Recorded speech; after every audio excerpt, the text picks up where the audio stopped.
Boa noite a todos. Eu agradeço aí a PG por esse convite de participar em nome da Sedufism. É importante o sindicato dialogar junto com o pessoal da pós-graduação, até porque são várias atitudes agora por parte do governo que vem, de certa maneira, atacando a ciência como um todo, né? Nós estamos vivendo um momento no país bastante complexo, bastante difícil. Nós temos que provar que a ciência é importante, é o que nós estamos vivenciando hoje. Nosso dia a dia a gente começa a conviver muitas vezes com manchetes de jornais em que se questiona a ciência como um todo, se questionam os dados, se questionam a estatística com relação não só à pandemia, né? Começou lá atrás, não sei se vocês se lembram do presidente do INPE, eu acho, o responsável pelo INPE, que foi demitido porque fez um levantamento e apresentou os dados do desmatamento. Tu vê questões a respeito de questionamentos em relação à própria Fiocruz e outros dados, outras entidades também, que, de certa maneira... Exatamente, assim, acho que esse é o ponto importante, professor, que a gente começa... justamente, assim, ter a Sedufism com a gente aqui hoje é uma questão bastante importante e significa muito para a organização, tanto do movimento estudantil, quanto dos docentes mesmo, né? A gente vive um momento que categoriza a universidade, categoriza os trabalhadores, por vezes isso é problemático. Mas então a gente começa agora a live com o professor Girard, né? O professor Girard é diretor na verdade, o professor Girard trabalha no programa de pós-graduação de Engenharia Civil, né? E também no programa de pós-graduação em Arquitetura da UFSM. Está como diretor da seção sindical dos docentes da UFSM, da Sedufism. Então, a live de hoje vai tratar um pouco sobre essa questão da conjuntura. O professor já abriu para nós alguns temas importantes ali que vão dando conta, especialmente no que diz respeito ao enfraquecimento, por vezes, que a gente vê da ciência no país. Então, hoje nós vamos tratar sobre essas questões, né?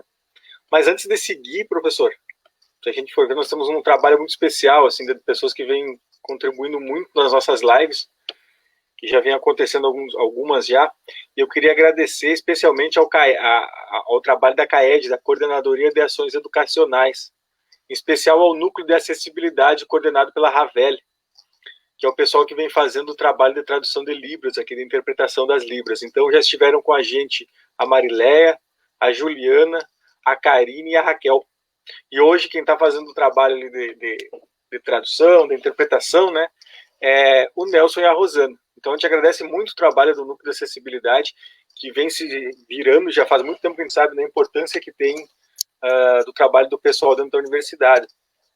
Então, assim, feita essa menção importante, volto a dizer, hoje a nossa conversa é com o professor Girard, especialmente com a seção sindical dos professores, dos docentes da UFSM, com a Sedufism. E nesse período de quarentena, então, a gente segue o trabalho com as lives. O professor já fez uma abertura importante ali. E só para lembrar, na segunda-feira passada, acho que o professor também deve ter acompanhado, nós conversamos com o Maurício Molinari, do DIEESE, né? E foi importante porque, de certa forma, o Maurício, semana passada, já traz algumas questões para a gente conversar aqui hoje. Já dá uma conjuntura nacional, uma conjuntura histórica do que implica a pós-graduação, do que implica a relação de trabalho, emprego, empregabilidade, de trabalho, especialmente também a importância do sindicato, da organização do ponto de vista da classe trabalhadora. E hoje nós vamos tratar especialmente sobre a Sedufism e sobre o sindicato dos professores e qual é a conjuntura. Então, na conversa de hoje com o professor Girard, o tema é a conjuntura do UFSM em meio à pandemia. Eu sou o Marcos, sou docente do programa de pós-graduação em educação do UFSM. Estamos aqui, então, com as outras duas colegas, que são a Marcela e a Jéssica. Por favor, gurias. Boa noite a todos e todas. E vamos lá, mais uma live. Da Marcela e do PGE. Boa noite, eu sou a Jéssica, sou doutoranda na Engenharia Florestal. E estamos aí, então, para o debate para mais uma live. Bom, né? Eu repito, assim, quem estiver assistindo e tiver interesse de deixar alguma questão, alguma pergunta para o professor, para nós aqui, sobre a temática da conversa de hoje, por favor, ele só escrever no Facebook, que depois eu peço aqui, o professor vai respondendo e vai dinamizando a conversa. Hoje talvez seja um pouco diferente, nós vamos fazer mais uma conversa mesmo, o professor vai trazer os temas e nós vamos discutir sobre o que estamos vivendo na universidade. Ele até falava antes aqui em off, né, professor, que por vezes o EAD é um bom momento do cara hegemonizar a fala, deixa os outros mudos e vai falando. E por vezes perde a capacidade de ter um diálogo. Então vamos tentar dialogar, conversar mais hoje, né? E uma questão importante só para seguir, né? Muito se fala por vezes em conjuntura, análise de conjuntura. Isso não é um tema tão comum para muita gente. O que é uma análise de conjuntura? A gente sabe que em política, em organização sindical, em organização do movimento estudantil, em organizações da classe trabalhadora, é preciso compreender a realidade. Isso se dá de forma interdisciplinar, se dá de uma forma bastante complexa. Entender o que implica, por exemplo, um contexto de cortes orçamentários da universidade e melhor organizar a luta dos professores, implica entender essa realidade. Então a ideia hoje é tentar também entender um pouco a realidade pela qual passa a universidade, pela qual nós estamos passando, para poder nos organizar melhor, para poder enfrentar esse momento melhor, né? Então esse é talvez o objetivo central da nossa conversa hoje. Dando seguimento, então, né, para contextualizar um pouco, e aí abrir a conversa com o professor de volta, que já introduziu alguns pontos importantes, né, é preciso pensar a importância do sindicato. Qual é a importância de um sindicato atualmente, levando em conta todo o desgaste que se constrói ideologicamente para enfraquecer os sindicatos, inclusive, instituições de organização, como a própria APG, DCE e outras instituições, né? Mas eu queria só contextualizar um pouco, porque me parece que nós vivemos um momento em que a universidade não sofre só com a pandemia, né, gente? A universidade não sofre apenas com esse problema grave que é o Covid-19. Já vem de longa data precarização da universidade. A gente vê isso, por exemplo, eu vou dar um dado, como é problemático para além do próprio Covid, que está nos paralisando, né? Desde o ajuste fiscal do governo Dilma ainda, feito pelo ministro da Fazenda, o Joaquim Levy, lá em 2015, que é um dos primeiros momentos que começa a haver cortes, 2014 os universitários começam a ter alguns cortes também, mas de lá para cá, dado uma crise econômica que vem se acirrando, a gente vem tendo uma enxurrada de medidas que afetam o serviço público no Brasil. Então a gente está vendo um ataque profundo aos servidores públicos. Não é de hoje, né, que tem um pouquinho mais de idade, se lembra do Caçador de Marajás, lá no início dos anos 90, o Collor já fazia isso. Então, os servidores públicos do Brasil, historicamente, passam por períodos de ataque, em que são enfraquecidos, que são postos à crítica no país de forma inadequada, né? Mas desde esse período, 2014 para cá, essa enxurrada mais forte, em 2016, com a PEC do teto dos gastos públicos, lembram? A PEC 95, que estipulou por 20 anos um teto de gastos, ou seja, do investimento em saúde, educação, saneamento básico, serviços públicos, teriam um teto de gastos do Estado. Isso já vem afetando o cotidiano do serviço público no país. Mais recentemente, lá ainda em 2019, tem a PEC 186. Essa é um debate que, se não estou enganado, a CEDUFES me vem reforçando, que impossibilita recursos, diminui salários e jornada de trabalho dos servidores, afeta todo mundo. Estou dando esse contexto para lembrar que, como a gente conversava com o Maurício anteriormente, é preciso entender estruturalmente o que implica essas mudanças, esse ataque aos servidores, esse ataque ao investimento no Estado. E para isso, para a gente poder entender, então, é que a gente começa a conversar com o sindicato hoje, começa a conversar com o professor Girard, para entender, assim, ó, professor, qual é a análise que o sindicato vem tendo, que você vem tendo nesse momento pelo qual estamos passando. Que eu digo, não começa agora, ele vem de um processo mais longo de crise cíclica do capital, que agora é reforçado, então, com o Covid-19. Mas o que vocês têm a dizer, o que o sindicato vem elaborando sobre essas questões, né? E mais, né, como fica a organização sindical nesse momento, dado que está todo mundo em casa. Como que fica as lutas nesse período, né? Então, acho que abro a conversa daí, professor, para a gente sentar a conversa e começar a dialogar. Tá bem, Marcos. Realmente são questões que a gente vem vivenciando há um bom tempo, né? E começou há muito tempo atrás, quando começou a se discutir a questão, o sindicato começou de forma muito forte discutir a questão do teto dos gastos, começou a discutir a questão da reforma da Previdência e outras medidas que impactavam na qualidade do serviço público. Nós temos que, dentro desse cenário, fazer uma leitura de espaço-tempo, como tu diz, que esses ataques não vêm de hoje, né?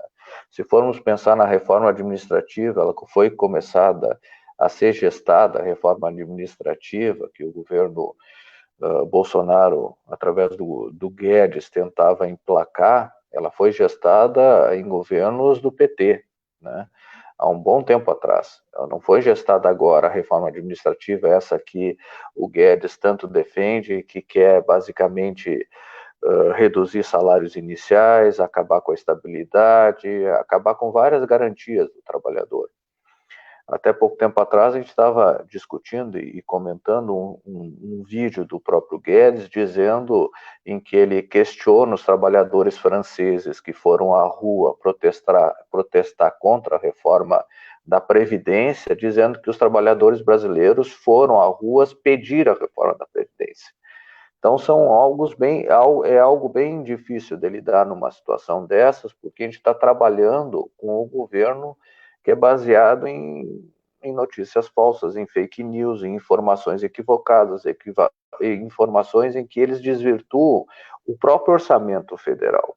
Como tu havia comentado, grande parte da receita do Estado vai para pagamento e rolagem da dívida pública.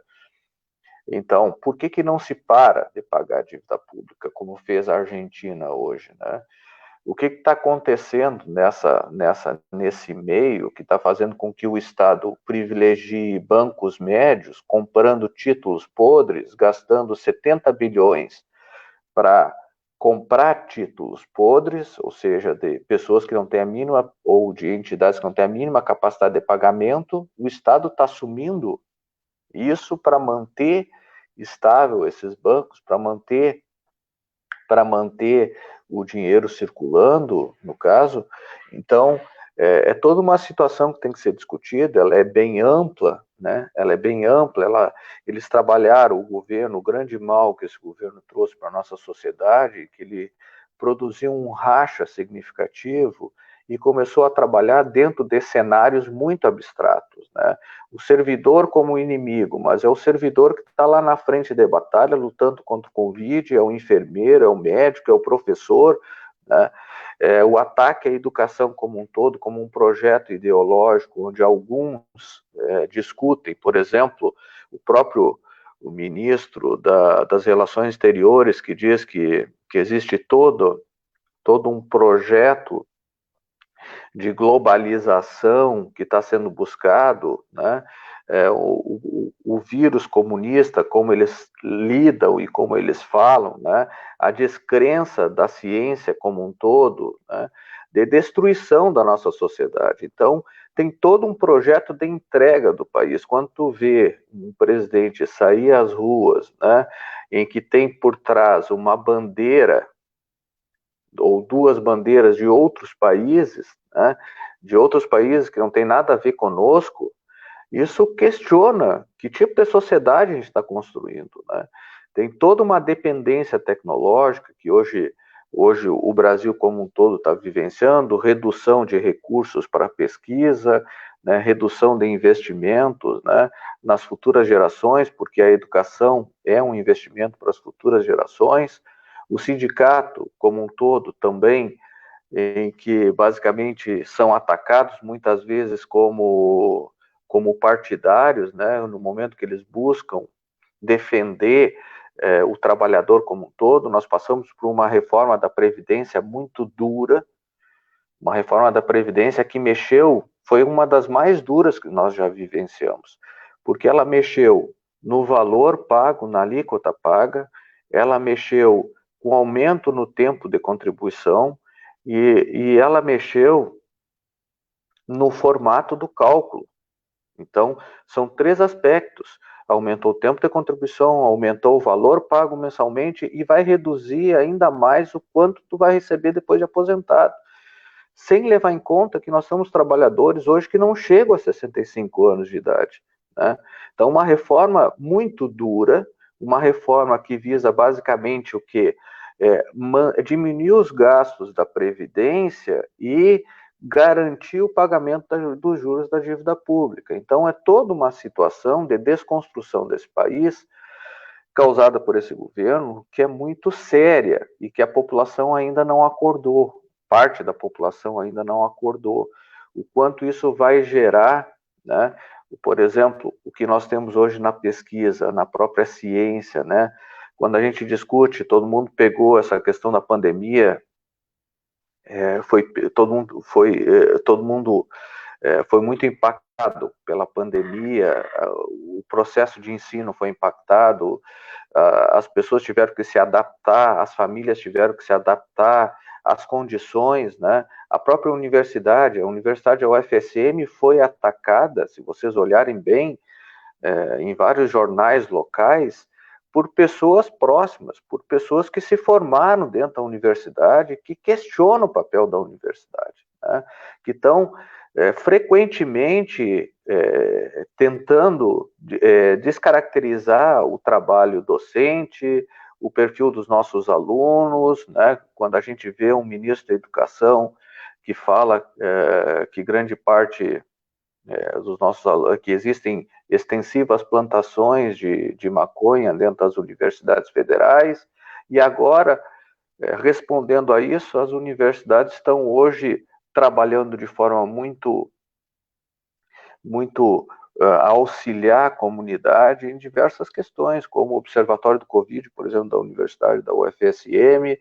Nós temos várias outras, né, consertando respiradores. A universidade tem um projeto em cima disso, de conserto, junto com o pessoal do Colégio Politécnico, né, nós dando respostas para a sociedade. E esse é o papel importante, é a universidade com um elemento de resposta para a sociedade, não se fechar no mundo, dentro do circuito dela, né, com as próprias pesquisas, publicações, etc., mas dar uma resposta para a comunidade para poder desconstruir esse tipo de pensamento. Esse é o nosso maior desafio. O sindicato tem, ao longo do tempo, feito todo um trabalho de luta, de divulgação, demonstrar que nós estamos vivendo um cenário em que o capital está tentando avançar sobre a educação, que basicamente uma das poucas trincheiras são as universidades públicas, as universidades privadas, né? Cada vez mais, até pela expansão do ensino à distância, pela expansão do número de cursos, a falta de qualidade de muitos, né? A importância do tripé ensino, pesquisa e extensão, são coisas todas do nosso cotidiano que o sindicato está discutindo, está muito atento a isso,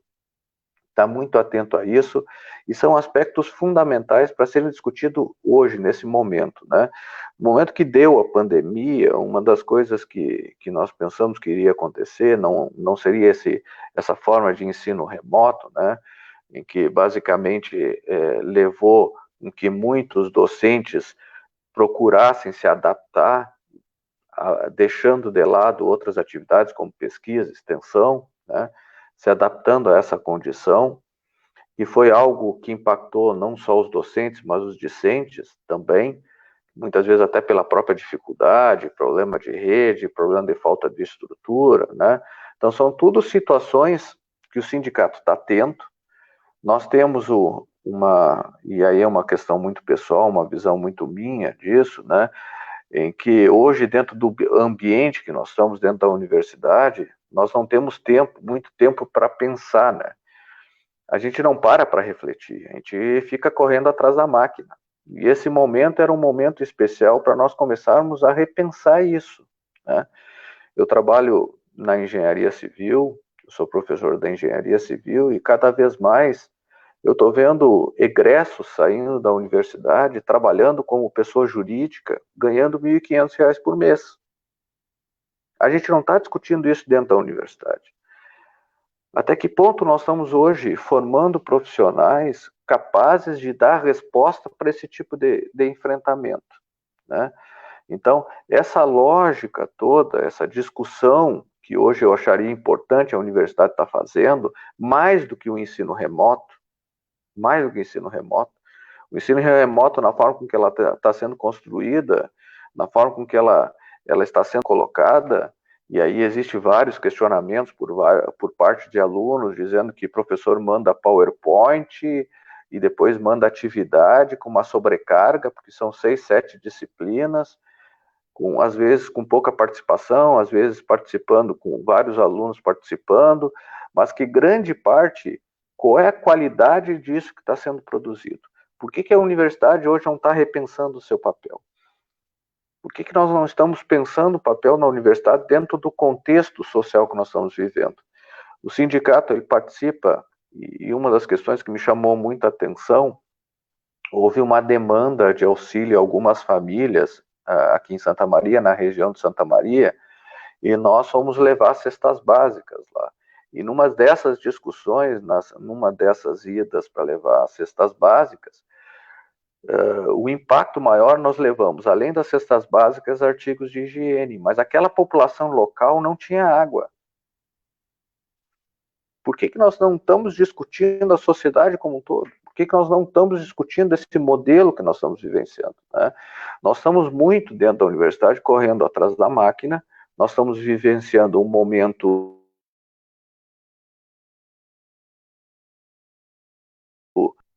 Alô? Foi, deu uma travadinha só. Congelou. Agora voltou. Deu uma travada, né?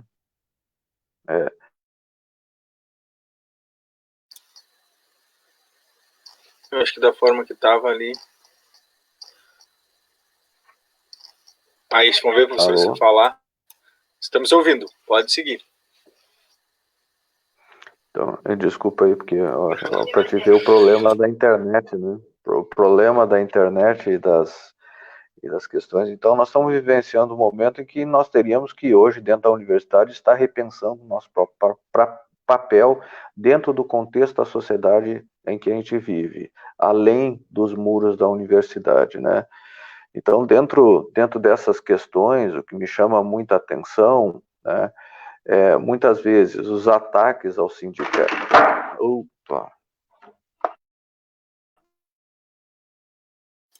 Os ataques vindo são muitas vezes ataque que basicamente visam e têm um intuito de ideologização das pessoas, né, que visam descaracterizar a entidade como uma entidade de enfrentamento e de luta, né, e quem sai perdendo normalmente é a classe trabalhadora. A gente vê basicamente hoje o que está acontecendo de medos por parte dos docentes em cima de uma PEC, por exemplo, a PEC 186, que foi prevista no Plano Mais Brasil, previa a redução de 25% da jornada e de salários. Agora nós estamos vivenciando, dentro de outras realidades, congelamento de salário. Hoje parece que não passou isso no Senado lá, houve um recuo por parte do governo. E tantas outras medidas, né, que visam basicamente atacar o servidor público como um todo, porque as pessoas não conseguem separar que existe um executivo, um judiciário e um legislativo. E acham que todo servidor público ganha 30 mil reais por mês, o que não é verdade. Ou seja, a média salarial dos servidores do executivo é em torno de 7 mil reais, né? A média salarial. Só que hoje, segundo o DIEESE, o salário mínimo deveria ser em torno de 4 mil reais. Esse deveria ser o salário mínimo, em torno de 4 mil reais. Então, na realidade, nós temos uma defasagem do salário, ou seja, o nosso salário mínimo não tem capacidade nem poder de compra, não tem poder de compra, né? E o que está se fazendo é basicamente reduzir ainda mais o poder de compra de uma outra parte da população, né, em que eles trabalham como os privilegiados. Então, o sindicato ele tenta, de certa maneira, trabalhar com seus sindicalizados a importância de se fazer presente em todas essas discussões, né, principalmente nesse momento político que a gente está vivenciando, um momento político bem sério, né? Nós temos várias posições em relação a tudo isso que aconteceu, fomos para a rua, conseguimos mobilizar contra todos os cortes na educação. Não podemos esquecer do 15 de maio, né, onde aqui em Santa Maria houve basicamente quase 10 mil pessoas saíram à rua, né, para solicitar em relação aos cortes orçamentários que foram feitos na educação. Esse ano, o próprio orçamento federal, o corte é bem mais duro, já existe até alguns áudios e vídeos da própria reitoria comentando se não sabe se vai ter dinheiro para pagar a folha de pagamento no final do ano, o que cria um pânico em cima das pessoas, né, o que vai criando uma situação de adoecimento, não só discente, mas docente também, que fica à mercê das políticas e do governo, do humor do governo, né? Cada vez mais a gente vê o governo atacando de forma muito dura todo mundo, né? Principalmente os jornalistas, né? Que vão lá mandando calar a boca, ou atos muito, muito difíceis de entender que representam que essa pessoa representa hoje o país lá fora. Então, nós estamos vivenciando situações de universidades que tiveram a paralisação, que não aceitaram o ensino remoto. A nossa universidade, num certo momento, a portaria dizia que deveria manter as atividades remotas, depois flexibilizaram, agora já estão bastante flexibilizados. Provavelmente avaliaram que as diferentes dificuldades, e esse é um aspecto importante que nós temos que analisar. Nós temos que ter muito mais a capacidade de entendimento das pessoas que não têm a condição de 2/3 dos nossos alunos, pelo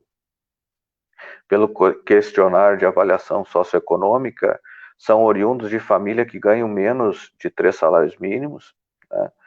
Que tem acesso à internet, mas muitas vezes pelo celular, né? Que o DCE tem uma pesquisa agora que eles fizeram com 1.606 alunos, se não me engano, que tem uma boa base de dados até para discutir o que está acontecendo e para tomar uma posição, né? O sindicato, e eu pessoalmente, aí a minha visão pessoal, eu sou frontalmente contrário a essa forma de ensino. Eu acho que ela precariza, ela não é baseada no tripé ensino, pesquisa e extensão, né? Ela não permite o diálogo, não permite a troca, ela impede, por exemplo, na minha situação, na área da engenharia, quando tu projeta uma ponte, tu precisa cruzar informações. Não é simplesmente ministrar essa informação, é trazer a problemática para, a partir daquilo ali, o aluno construir matematicamente, fisicamente o problema. Então, o debate em sala de aula ele é fundamental. E quando a gente acaba com isso, essa é a minha grande preocupação. A minha grande preocupação é no empobrecimento na formação, do enfraquecimento dessa formação. Então, cada vez mais o Brasil sempre foi um país de excelência, por exemplo, na área de barragens, né? Sempre foi, construímos Itaipu, nós construímos Itaipu. E aonde estão os nossos técnicos, os nossos profissionais que construíram Itaipu? A gente vê acidentes como Brumadinho, né, Mariana, de rompimento de barragem, colocando vidas que foram perdidas, né, porque simplesmente não se pensou no risco e se colocou o capital, o lucro na frente das vidas, né, da vida de pessoas. Então, nós estamos vivendo um momento muito de reflexão. Eu acho que é esse aspecto fundamental que nós temos que tirar como lição, e aí a universidade ela tem que puxar o freio de mão, como eu falo, para começar a pensar o seu papel na sociedade, né? O seu papel na sociedade. Esse é um aspecto importante. Nós estamos muito atrelados às métricas da CAPES. A CAPES estabelecendo regras, a CAPES estabelecendo níveis, conceitos, em que a autonomia universitária foi jogada fora. Na pós-graduação não existe autonomia universitária. Quem manda na pós-graduação é a CAPES, né? Com critérios. Se eu publicar um livro hoje, se eu escrever um livro hoje, eu demoro 5 anos, 6 anos, 10 anos para escrever um livro, e esse livro não vale um artigo em revista, vale menos que um artigo em revista. Então, para que serve isso, né? Para que serve? Eu trabalho com habitação de interesse social, que é o meu tema, especificamente. Se tu pega a habitação de interesse social, lá na década de 70, um apartamento para uma família de 4 pessoas tinha em torno de 80 metros quadrados. Hoje, a mesma habitação foi reduzida para 36, 40 metros quadrados. Por quê? Porque o que vale é o lucro de quem está construindo. Então, reduz o tamanho do apartamento, mas se mantém o lucro. E na educação a gente está vivendo a mesma coisa. O que vale é o lucro, né? As grandes empresas, os grandes conglomerados que dominam a educação privada no Brasil, tipo Croton, oferecendo cursos à distância de engenharia, 800 vagas, a R$300 por mês, né? A R$300 por mês. E são questões difíceis em que nós deveríamos tá pensando e que, na realidade, não estamos fazendo esse tipo de... não estamos dando para a sociedade um tipo de resposta adequada, né? Então, estamos vivendo uma crise do capital, quem está pagando é a classe trabalhadora, cada vez mais o nosso trabalhador está pauperizado, ganhando cada vez menos, R$1.000 não é salário, R$1.000 não é salário. Tu imagina a seguinte coisa, agora houve por parte do governo essa liberação dos R$600 para 60 milhões de pessoas. 60 milhões de pessoas. Essas 60 milhões de pessoas são informais, que daqui a pouco tempo vão ter que se aposentar porque vão atingir os 65 anos. Vão se aposentar onde? Pelo regime geral, ganhando BPC?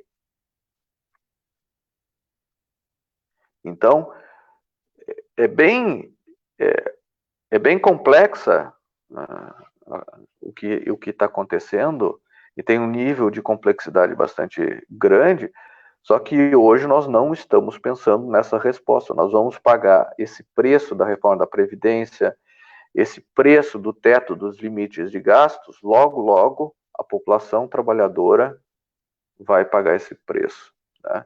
Vai pagar esse preço. Por exemplo, nós docentes, muitas vezes, não se enxergamos como trabalhador, né? Nós ficamos dentro de uma bolha, né? Nós ficamos dentro de uma bolha em que tem muitos produzindo as suas respectivas aulinhas, mandando para os alunos, colocando as suas atividades, cobrando falta e presença, e estão achando que estão fazendo um belo trabalho, né? Eu só queria, já que é uma conversa, eu queria, da tua fala tocou em vários pontos, assim, que eu me lembrou de fatos que aconteceram, assim, que eu vivi. Por exemplo, isso da sociedade, assim, não perceber, assim, esse valor. A gente tá, eu percebo, assim, particularmente muito longe, como se, por exemplo, em Santa Maria, se tu ia no centro e perguntava, tu acha que um pesquisador merece, por exemplo, uma bolsa de mestrado, R$1.500 para ficar estudando, ele vai dizer que não merece, estava muito distante. Essa distância a gente percebia nas falas, percebia na internet, assim, há uns anos atrás, é muito forte, ainda é. Agora, talvez com o caso que está acontecendo com a Covid, né, com a pandemia, meio que se relevou algumas questões nesse assunto, mas bem poucas, né, porque para algumas áreas somente, para a questão da saúde, no caso, né, para pensar pesquisa científica da universidade, né, utilidade da universidade, e esse é um discurso que se ouve muito, assim. E outra questão é essa que tu traz, de não se reconhecer como classe. Por exemplo, eu sou do programa de educação, que lá a maioria somos professores e professoras. Porém, a gente vê que não existe o mesmo, digamos assim, um professor universitário não se reconhece como professor tal qual um professor do Estado, por exemplo. isso é uma distância, existe uma distância grande, assim, que a gente percebe, até na época que eles estavam perdendo salário, que muitos professores não tinham como pagar as contas, a gente viu uma quebra ali, a gente que não, vou falar assim, que não se reconhece meio que como classe, assim. E uma questão que eu queria perguntar, assim, que eu percebo também, como estudante, assim, é essa questão de sempre tirar para baixo a questão do sindicato, sabe? De dizer, não, o sindicato não participa do sindicato, que meio que uma maioria meio que tem uma cultura de desacreditar nessa instituição. Por exemplo, é uma coisa que acontece em outros locais, por exemplo, assim, na própria APG. Não se reconhece como uma instituição ali que está para representar os pós-graduandos. E aí, quando acontece alguma coisa, cortaram as bolsas. Aí a gente está aí, né, para apoiar todos esses estudantes, essas estudantes, assim, de diversos cursos, para essas questões. É a mesma questão com a representação discente dos PPGs. Muitos PPGs também não têm representação discente ativa, assim. E aí é sempre a questão, acontece alguma coisa, aí lembra das instituições, no caso. Aí queria que comentasse um pouco por que ocorre esse descrédito, né? E aí depois, vou falar assim como estudante, depois não adianta muito reclamar quando as coisas estão acontecendo, porque eu acho que é uma questão coletiva, né? Eu vou falar bem assim, de classe mesmo, assim, porque é complicado, assim, o momento que a gente vive. Eu acho que o modelo de universidade que nós estamos vivendo hoje, né, ele tem que ser questionado. Tem certas palavras, por exemplo, de ordem que viraram. O professor sempre ele fez ensino, pesquisa e extensão. Hoje o professor tem que fazer ensino, pesquisa e extensão, muitas vezes empreendedorismo, inovação e também captação de recursos, né? Então, grande parte dos nossos docentes que estão entrando novos, eles vieram dentro de uma situação de produção em que muitos deles não pararam para pensar. Não pararam para pensar. E quando entram dentro das universidades, eles entram dentro de uma lógica produtivista, dentro de uma lógica em que ele basicamente tem que entrar, produzir, gerar artigo para entrar na pós-graduação, para a partir da pós-graduação tentar captar recurso ou conseguir uma bolsa pesquisador, CNPq, e a partir disso seguir a vida dele. Esse é um problema que afasta muitas pessoas. Afasta muitas pessoas. Então, eu vejo, dentro desse contexto de afastamento, grande parte dos nossos professores, tu vai analisar, eu sempre tive a ideia, quando eu entrei dentro da universidade, quando eu fazia graduação, eu achava que os nossos professores eram grandes intelectuais e pensadores que trabalhavam transversalmente. Hoje eu vejo colegas que francamente me dói muito dizer que são colegas. Até porque tem uma visão muito doente do que é a sociedade, porque eu digo doente porque basicamente não entende o país que ele vive. Nós somos um país desigual. Nós somos um país desigual. E simplesmente se fecham dentro de uma bolha, né? É uma bolha de proteção. É uma bolha de proteção que faz com que a pessoa não se incomode, que não tenha estresse, né? Aí garante o seu salário, a partir do seu salário mantém a sua vida. Mas agora, cada vez mais, a gente está vendo ataques, né, ataques duros, de perda de poder aquisitivo, de redução salarial, agora com a reforma da Previdência. Essa foi uma questão que pegou muito, né? Agora vem uma instrução normativa 28, né, em que está sendo solicitado se o professor está mantendo atividade presencial, semipresencial, remota, ou se não tem condições de fazer as suas atividades. As pessoas estão vendo a importância do sindicato como ambiente de resistência, né?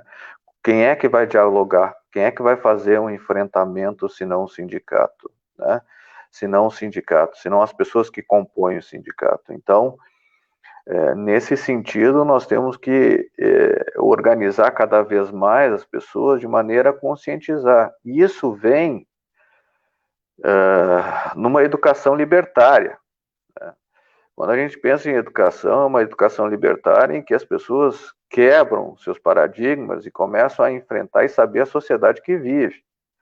Uma das coisas mais difíceis de eu lidar na graduação com o aluno é conscientizar que ele vai trabalhar com pedreiros, serventes, que não tem banheiro, que tem patentes. Eles não entendem isso, eles não sabem o que é uma patente.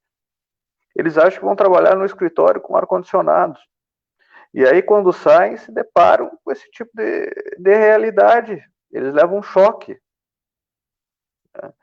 Então, acho que grande parte dessas questões reativas em relação muito desconhecimento. Existe todo um trabalho também de ideologização por parte de alguns setores, né, que tentam desacreditar, né, qualquer movimento de resistência, seja por parte de gestões, né, às vezes de reitorias também, que tentam desacreditar gestões sindicais, né, até para defender os seus próprios interesses, né? Então, são questões que tem que ser lidada, que as pessoas têm que entenderem que o sindicato é uma entidade de representação de classe, né? E as gestões passam, as pessoas passam, mas a entidade ela tem que permanecer. Não sei se eu respondi, Marcelo, mas basicamente isso daí com relação ao que eu penso, né? Sim, professor. Eu acho que independente da linha teórica que a gente siga, assim, a gente está em sociedade e a gente vai, enfim, eu, por exemplo, a gente está fazendo universidade porque está se especializando em uma área, né? No caso dos professores, o sindicato dos professores, tem o sindicato das particulares também, de escolas particulares, no caso, né? Eu já trabalhei na escola particular. E isso é toda a área, né? Tem esse sindicato e a gente vê como funcionam muito bem algumas, né? Questão de conseguir direitos, de conseguir um piso salarial, por exemplo, e funciona. E aí, por vezes, a gente vê outros âmbitos assim que a gente não consegue, por exemplo, um piso salarial assim, foram coisas assim que sabe que eu fui percebendo à medida que, porque na graduação eu não tinha noção nenhuma disso, eu vou falar assim, na graduação eu entrei um bichinho na universidade, mas à medida que fui estudando, que fui percebendo, aí isso vai te chamando, vai caindo, vai chegando isso na gente, assim, na hora de procurar um emprego, de ter que fazer um concurso, de perceber a área que a gente está, de chegar na escola, por exemplo. Tu sabe que uma das coisas agora que nós estamos vivenciando nesse momento de pandemia são muitos questionamentos, né? Como existem diversos tipos de ataques, né? Que causam desgaste emocional em cima do professor, a gente não está avaliando isso, porque muitas vezes, grande parte do nosso afastamento docente, o uso de medicamento controlado, né? Mas nós recebemos e-mails, praticamente muitos e-mails diários de professores que reclamam de várias questões, né? Da forma que está sendo conduzido o ensino de rede, que reclamam da avaliação docente pelo discente. Tem professores que são agredidos na avaliação docente pelo discente com frases grotescas, com frases chulas, e não tem filtro nenhum. A universidade não faz um filtro. E aí tu vê que muitas vezes são pessoas assim que tratam a avaliação não de forma séria, né? Então, são várias situações hoje que o professor está vivendo, de medo e de recuo, muitas vezes entrando em sala de aula, em que o professor ele é obrigado a basicamente apenas ministrar a informação com medo que ele não seja processado depois por partidarização ou uma simples interpretação de escola sem partido, que esse governo induziu na cabeça dos nossos jovens. Então, se tu falar Paulo Freire em sala de aula, tu pode ser processado por um pai de aluno, né? Se tu falar em questão hoje e chegar e questionar se existe aquecimento global, ou se a Terra é plana ou não é plana. Agora eu já vi uma outra ideia de que a Terra é plana, mas existe uma borda, como se fosse uma pizza com borda recheada, né? Então, isso está virando um tipo de... está trazendo para cima dos docentes um medo de expressão, de colocação. Eu, um dia, numa etapa na minha sala de aula, com uma experiência, eu fui falar sobre um acidente que aconteceu no Ceará, onde um engenheiro foi fazer uma recuperação estrutural, não escorou a edificação, quebrou um pilar e a estrutura toda tombou e matou 10 pessoas. E na minha avaliação docente pelo discente, numa delas veio que basicamente eu falo mal do engenheiro.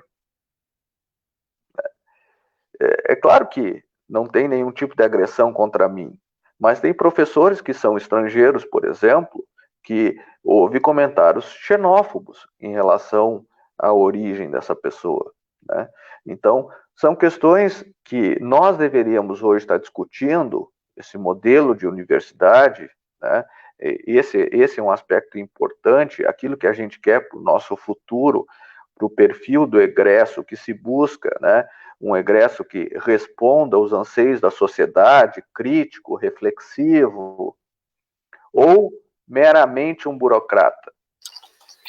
E, professor, penso que é muito importante, assim, a gente vive, evidentemente, um momento de crise, em que se colocam essas questões sobre a universidade. A crise exatamente quando se desestabiliza algo, a gente começa a questionar e começa a evidenciar os limites. Eu acho que, me parece, assim, que a aproximação, mesmo que por susto, a Marcela até falou ali, corta salário ou corta bolsa, as pessoas se apavoram e vão até uma APG, vão até o sindicato, no caso específico, né? Isso não tem todo o seu lado ruim. É importante porque ajuda a criar consciência. O trabalhador, ao precisar lutar politicamente, começa a tomar consciência do espaço que ocupa. E são questões positivas, me parece, que aparecem, apesar da adversidade. Tem uma pergunta no Face ali, que o Vitor Hugo, eu não vou ler o sobrenome dele, porque possivelmente eu vou errar, mas o Vitor Hugo fez uma questão que eu acho que é importante para a gente conversar aqui e debater. É a segunda questão que ele põe, né? Pergunta em especial ao professor Girard. Dada a situação atual dos sindicatos e dos pós-graduandos, que são um misto de estudante, de pesquisador e trabalhador, não seria adequado pensar uma reorganização das APGs, né, em moldes sindicais, a fim de radicalizar a luta por um outro projeto de universidade? E aí, só para complementar, penso que é bem importante a pergunta do Vitor Hugo, porque coloca esse patamar da crise em que nós precisamos dar um salto. Não dá para retomar ou imaginar que vamos ter um momento bom, porque a gente sabe que anteriormente também não estava perfeito, senão não teria acontecido uma crise como a gente vem vendo. Ela vem se desenvolvendo e é uma parte de um processo histórico da universidade. Então, fica a questão, como que a gente pensa assim, essa radicalização da luta? Seria de se pensar os estudantes de um ponto de vista de também se organizarem como sindicalizados? Falo porque todos nós aqui somos professores, somos ou graduados em alguma área, a Jéssica, se eu não estou enganado, em engenharia florestal, a Marcela em artes visuais, eu em filosofia. Então a gente se coloca por vezes de ir para pós-graduação porque não encontra um emprego. Sai da graduação e de fato não encontra emprego logo à frente. Então a pós-graduação é uma fuga, na verdade, do desemprego. E só para fechar o que eu estou falando, eu lembro de um episódio, de uma reunião com professores em que pegaram um documento, era um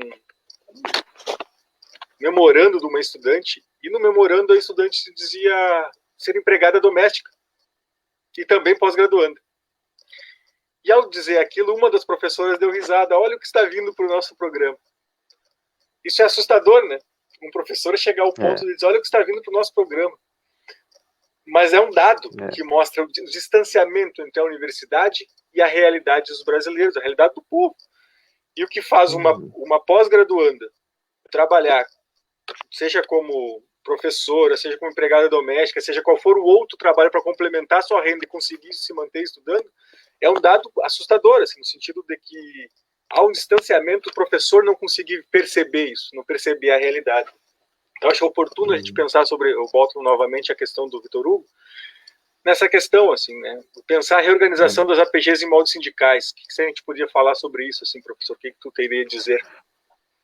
Pois é importante a pergunta do Vitor Hugo, porque nesse momento de crise é importante todas as entidades estarem muito conectadas e ligadas, né?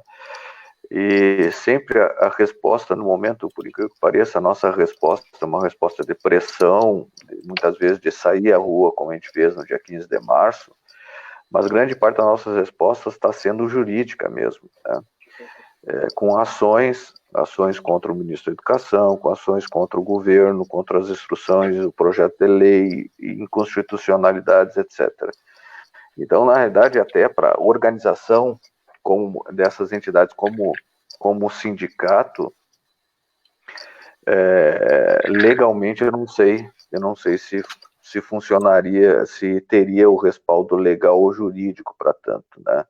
Mas eu acho que nós temos que nos somar à luta, e esse é um aspecto importante, em todas as atividades, nos somar a essa luta e dar uma resposta dura em relação ao governo, em relação a essas medidas de destruição da educação, né, de organização. Tem questões agora que estão em pauta, como um ponto importante, que é a suspensão do calendário ou não, a suspensão do calendário acadêmico, né? O DCE fala muito na questão do cancelamento do calendário acadêmico, né? Em função das diferentes dificuldades, a reitoria parece que já se posicionou contrário ao cancelamento do calendário acadêmico, né? E aí, muitas vezes é importante o sindicato dar uma resposta e todas as entidades, assim, ou associações ou grupos, né,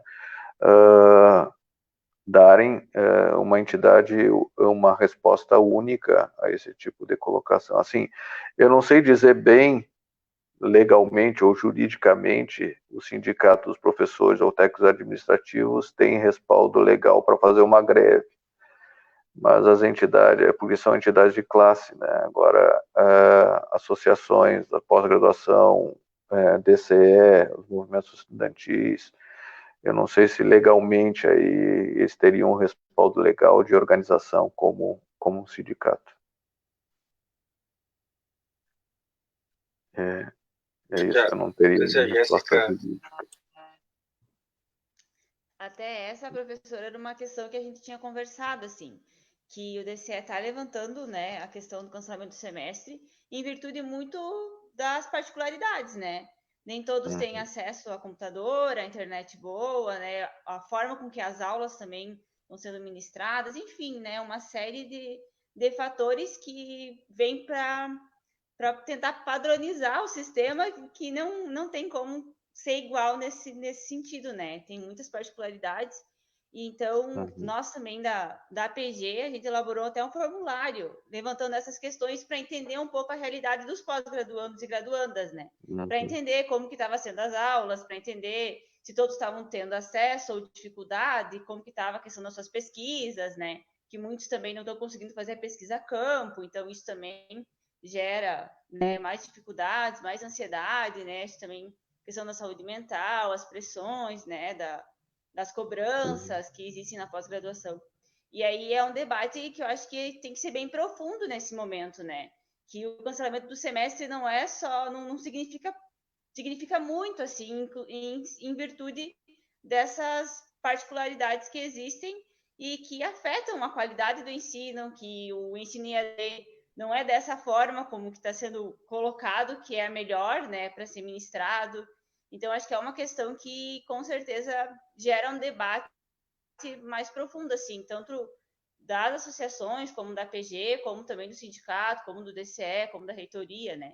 E aí eu não sei o que vocês já, quanto sindicato, ou quanto professor, né, vem debatendo, assim, qual é o posicionamento, qual é o que vocês estão conversando a respeito, assim, sobre o andamento do semestre, sobre o cancelamento, né, todas essas questões que vêm ocorrendo agora.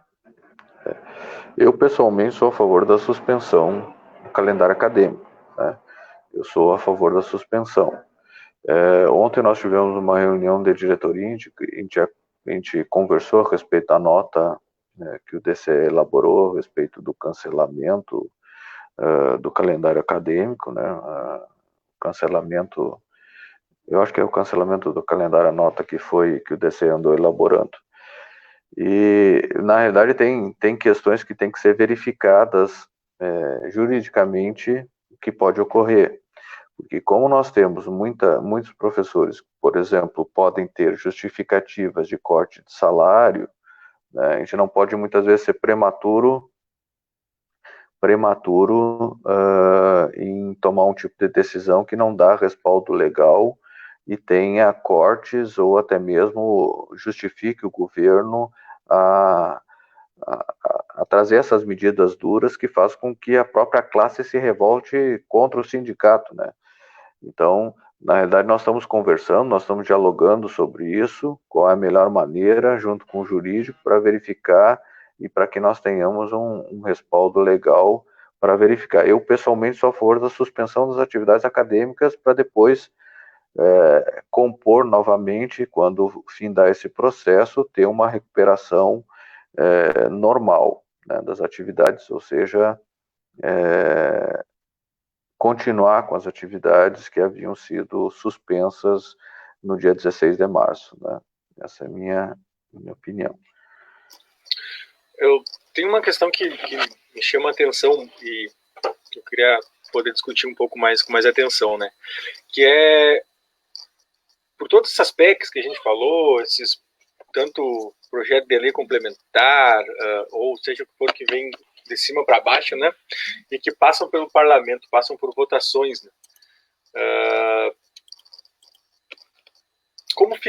Como construir dentro do parlamento, ou esperar que o parlamento vote em favor da classe trabalhadora, sabendo todos os limites que o parlamento tem? Eu chamo a atenção a isso porque a minha questão não seria muito mais importante a gente potencializar, e aí eu lembro do que a Marcela falou, por vezes há um corporativismo muito forte por parte dos sindicatos. Eu não falo especialmente da SEDUFES, mas nós vivemos um momento de um sindicalismo que acabou se corporativizando cada vez mais, se definindo categorias. A Marcela até enumerou diferentes categorias, acabam pautando por si só.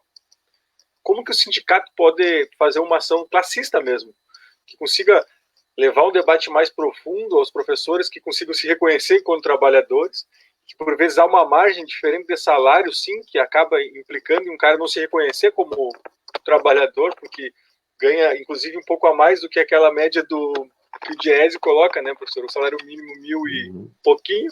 O Diese, o salário mínimo no Brasil deveria ser 4.200 ou 300 e pouco. Então, a minha pergunta, assim, não é uma pergunta, é uma questão para a gente elaborar junto aqui, né? Como não ficar preso apenas à pauta parlamentar, esperando que lá seja votado aquilo que nos proteja, que na verdade consiga ou fazer por vezes uma reforma, como eu vejo deputados votando aí para ajustar essa PEC 10 aí que está saindo, PEC de guerra que chamam, né? Ela vai ser terrível, os trabalhadores, vai fazer com que o Brasil se divide cada vez mais. Então não é uma PEC que deve ser votada, ser reorganizada, tem que ser rechaçada. Mas a gente sabe o que acontece do ponto de vista do parlamento, não é isso que vem acontecendo. A minha preocupação é como potencializar, como chamar para a luta mesmo a categoria, e não apenas a categoria, se colocar enquanto classe, que é a classe que vem perdendo e que a gente sabe o que vem acontecendo e o que possivelmente vai vir pela frente, né, professor? Como que o sindicato vê essa questão entre ir pela frente parlamentar, ir pela frente legal, como você falou, ir pela questão judicial, mas também potencializar essa distância tão grande que há, por vezes, com o sindicato em relação à sua base, falando assim, né? Sim, o ideal seria a conscientização, né? Porque esperar alguma coisa do Congresso é bastante difícil, né? Agora tem toda uma negociação do governo com o Centrão, troca de cargos e todo o interesse. E sempre o Congresso trabalhou contra o trabalhador, sempre isso. O trabalhador só interessou ao Congresso na época das eleições para o voto, né? Na época do voto. Depois eles viram as costas e cada um vota em si, vota conforme a sua proposição. Nós temos que ter um diálogo com a classe trabalhadora de maneira a conscientizar da importância da organização, nessa questão da PEC, por exemplo, de guerra, as pessoas que vão sair mais, as grandes vantagens se dão para os bancos, né? Os bancos que vão receber as grandes vantagens, né? E essa economia que o governo quer, congelando salários durante 18 meses, ele vai dar dinheiro para os estados e municípios, tirando do trabalhador, né? Tirando do trabalhador, ou seja, o trabalhador vai perder mais poder aquisitivo para transferir essa renda para os estados e municípios, né? Então, são situações bem difíceis de lidar, Marcos. Eu não sei muito bem com relação a essas questões de organização, principalmente quando a gente trabalha com um congresso em que tem a bancada do boi, da bala e do boi, bala e Bíblia, né? Bíblia, como é que tu consegue fazer com que eles pensem a sociedade como um todo e não só interesses particulares, né?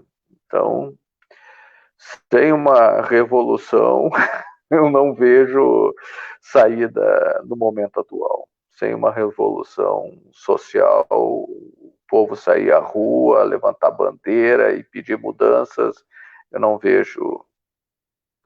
Caiu essa merda. Mas deixa eu ver se o professor se acertou ali. Congelou.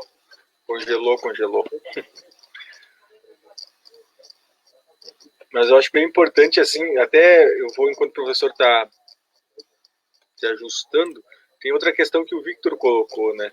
Que a gente vive um momento dessas EAD e vai se naturalizando a EAD por vezes, acho que ela vai entrando como meio na sorrateira, na vida das pessoas, inclusive por aqui, por exemplo, nós estamos fazendo live, de certa forma, é EAD. Então ele chama atenção, assim, é preciso pensar antes da definição do que vai ser, como que vai ser feito um trabalho nesse período de pandemia, né? É preciso pensar a partir da dependência tecnológica, a falta de compromisso da ciência brasileira para com as demandas sociais da classe trabalhadora. Apontam justamente que a universidade atual é, de fato, indefensável. Ela chama atenção aos limites, a crise abre limites, e a gente consegue ver esses limites da universidade. Por isso é indefensável como está, né? Acho que o Victor deixa bem claro como está e não como uma instituição que deve ser deixada de lado. Mas como está tem problemas, né? Para que os trabalhadores tenham respaldo. Acho que o professor caiu ali. Deixa eu ver. Espero que ele volte, mas no geral eu penso que essa questão dos limites da universidade são fundamentais, assim, que vem se apresentando questões que, se a gente não nos organizemos, aproveitemos espaços como o da APG e do sindicato, e para ir encaminhando, assim, não sei se o professor vai voltar, mas para ir encaminhando, acho que a Marcela tocou em algumas questões iniciais que são importantes, né, gente? Parece que a gente ouve um rechaço ao sindicato, algumas questões que são problemáticas. E só modifica o sindicato, só se avança se for para dentro dele. Então fica o convite, assim, dos professores, dos colegas, que se aproximem dos espaços de organização coletiva, que são fundamentais para que a gente possa se organizar e ter um processo mais coletivo, né? Então, como encaminhando, assim, o professor caiu ali, teve algum problema, né, na internet, mas acho que encerrando a nossa live de hoje, gente, mais uma live pela ciência da gente, vai ficando por aqui, né, e nos próximos dias fiquem atentos ao Facebook, aos contatos que nós vamos passando, para que a gente possa informar as próximas lives. Nós seguimos ainda, vamos manter essas atividades por aqui, logo mais essa live vai estar no YouTube, lá na APG, UFSM, Associação de Pós-Graduandos. Então fica lá a live, obrigado por assistirem até aqui, tenham acompanhado nossa conversa, e nos vemos aí, fiquem atentos às redes da APG UFSM.